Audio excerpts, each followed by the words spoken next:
take chances and not be afraid of failure. And I attribute so much to that, to my father. And so I thought that story was interesting because I don't know at 25 years old if I would have been able to hold up. Okay, but he certainly did. And I have great love for him for that.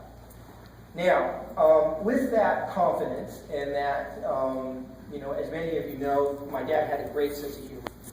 Sometimes not so great, but a great sense of humor. And he loved good jokes, and he loved a good party.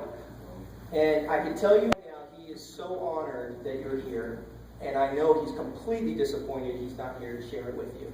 So I think there's a little conflict with that, but that's the way life is. So I want to share you another little tidbit of things that my dad would do for me. Ethan, could you stand up? Now, Ethan's 12 years old, my son, okay? And I was about his age when my mom and my father and my sister Terry were taking a trip from Las Vegas to Lake Tahoe. And we had a long drive, and it was a night drive, and we were going through the desert between those two locations. And my mother and my sister were sitting in the back seat of the car, asleep, because it was late. And I was sitting in the front right, keeping him awake, and Dad was driving.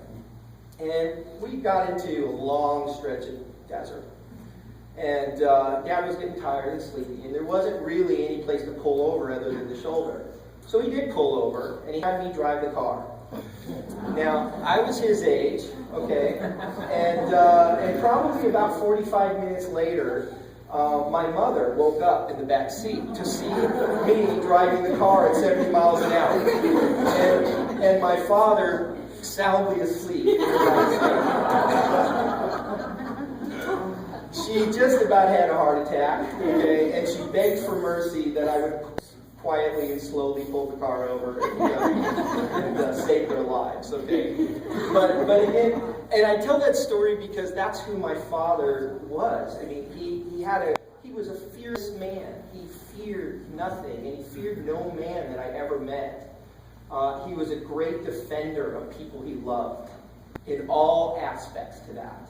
There was nothing he wouldn't do to take care of somebody that he loved. And that meant his house. That meant his fists.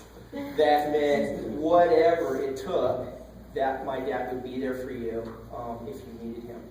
And I think that's a wonderful attribute about him. Now, I've got one that personal to me. I talked about the joke.